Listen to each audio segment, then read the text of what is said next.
And we're back. So what do we got? This is a very peculiar jack. It's got a black collar here. Take up as a large spacer. But well, that's not the right one. That's not the right one.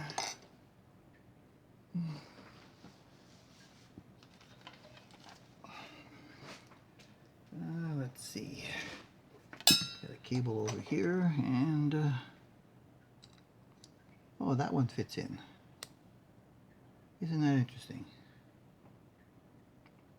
But my standard Amphenol one won't fit.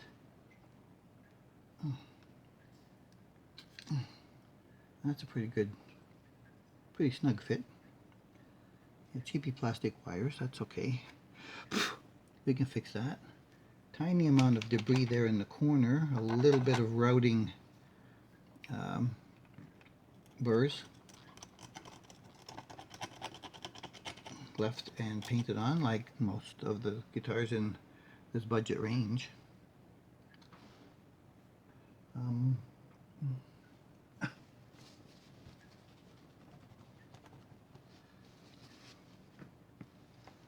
But I was expecting pretty much that, but okay, so apparently it could work with a different cable. Alright, let's just change the cable at the amp. Well, at my pedal board and at my computer desk.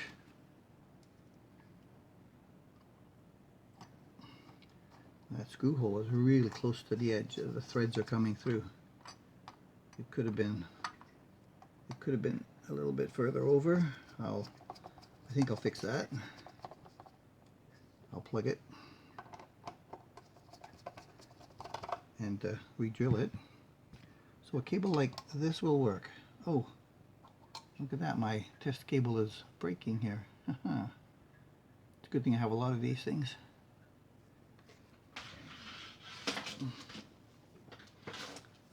All right, let's go back to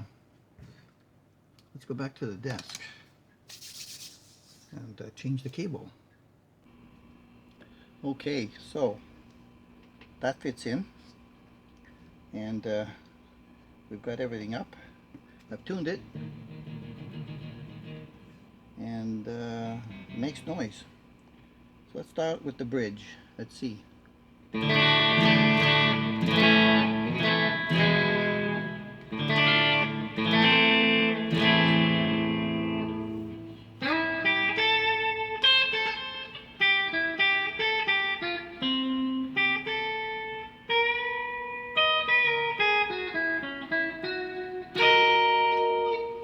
Middle.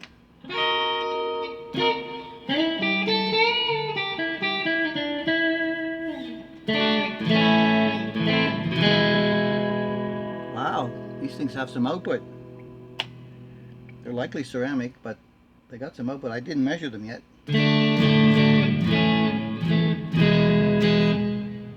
I could probably lower the neck for balance.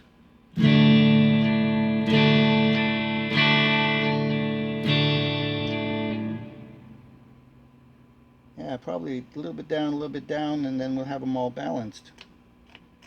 I'm gonna have to measure the coil resistance, but if these are ceramic, I'm impressed. I'm impressed.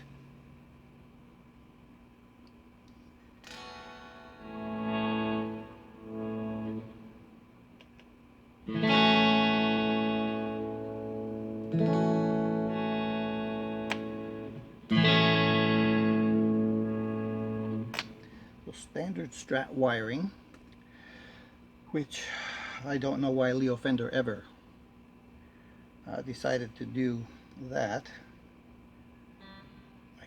I just don't understand tones for these two pickups. I just don't get it. All right, I have a Wilkinson whammy bridge like this with six screws that I bought some time ago that I think I'm going to check to see if it'll fit in here. That would be a nice upgrade for this guitar.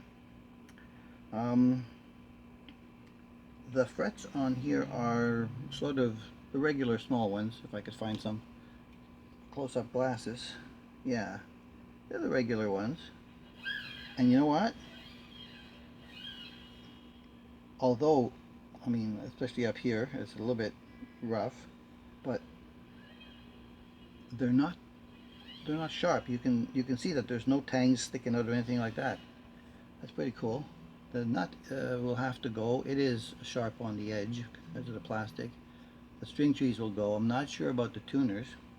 I'm going to keep the tortoise. I like the tortoise front and back. It's nice that they match the back on this for this money. Okay, $169 Canadian, shipped free in the country. That's pretty good.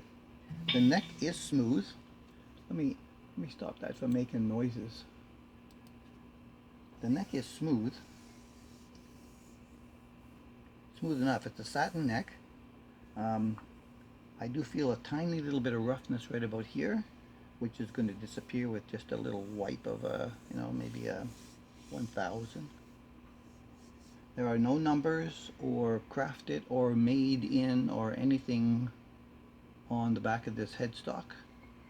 It's obviously Chinese, from the standard, build, and that should be it. So I think right now the screws are screwed in pretty tight. There's 1, 2, 3 springs in the back. 1, 2, 3 ply pick guards.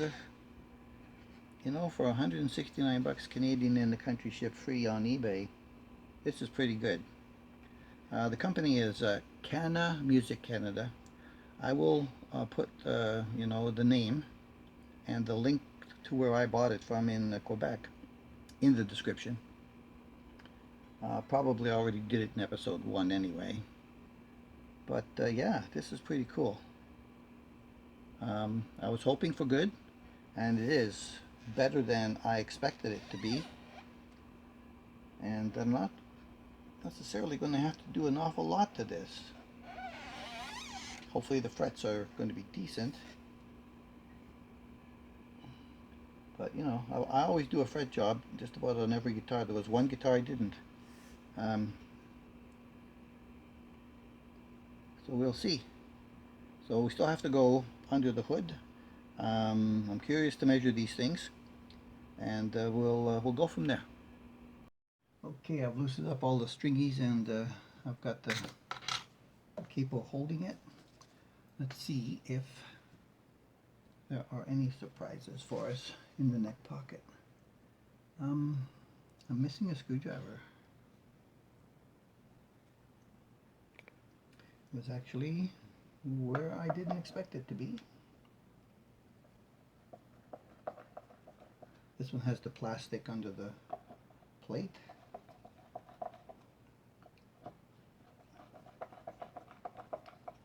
So yes, that feels like could be biting in the body, but we'll just see.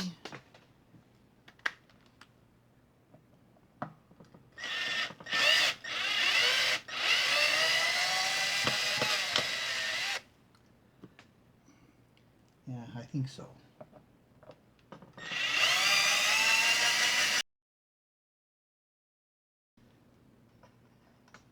Yeah, they're screwed in pretty far, but they're still about 3/8 of an inch, a little bit more.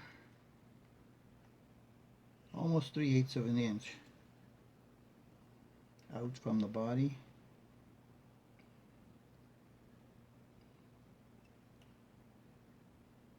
Okay, so it's 5/16, so it's pretty close.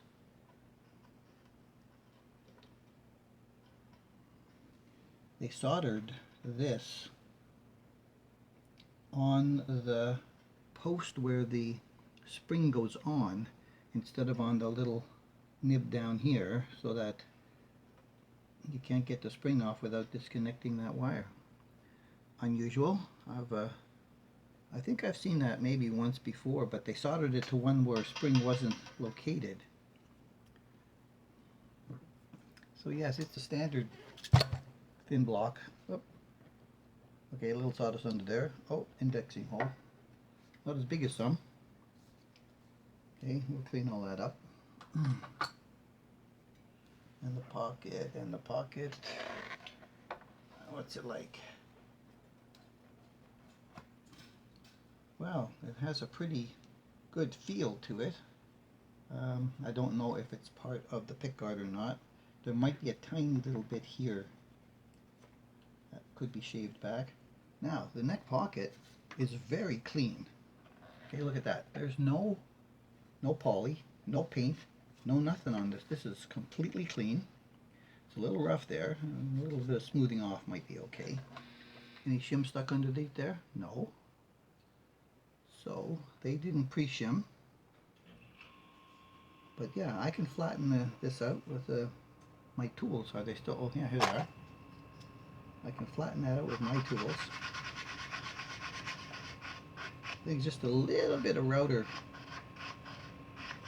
stuff left over there, just some nibs. Very, very faint. Just needs to be smoothed a tiny bit like that. Alright, I do use the metric cable here. Can anybody see that? Probably not. Let's put it here. Let's put it there. Okay. Alright, so we're going to go for the bridge first. 569. Wow. 569. That's a low number, but sounds really good. 558 and 531. So they're all pretty close. 555s. And then the next thing will be to see how big is the ceramic magnet in there.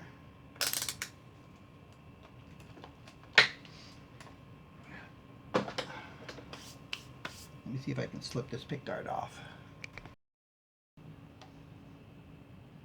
Okay.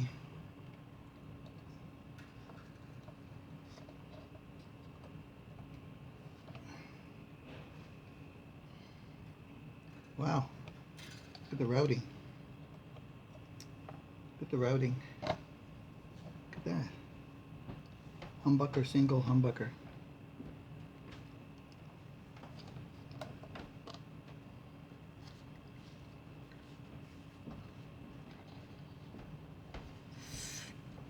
Can we get it to lie down there? Yeah, okay, so our box switch, oh. So yeah, they look like regular ceramic magnets. Wires are not twisted. The guitar was very quiet. 47 chiclets, I'm sure that's 47. Let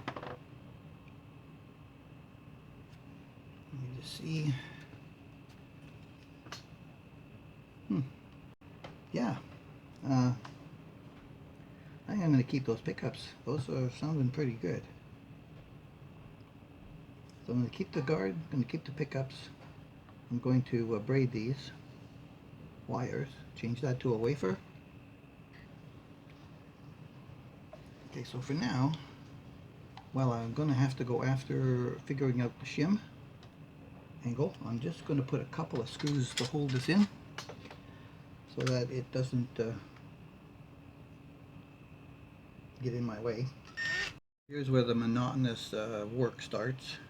So I've got a 0.16 millimeter, which is fairly thin. I've got something that's 0.24 and a 0.27. So I did a little test fit on there just after I did some sanding to sort of flatten out the pocket, because I checked it with my ruler and my light. It was a little bit higher between the back end and here, and I could see light in the middle. So I did a little sanding there in the pot and the heel, and I did a little sanding up here to take that down a little bit, try to compensate. I think it is. So now we start with the monotonous part of, oh yeah, and I broke the high E string. Trying to put that back in there. I always break the high E strings. There are 10 to 46s on here.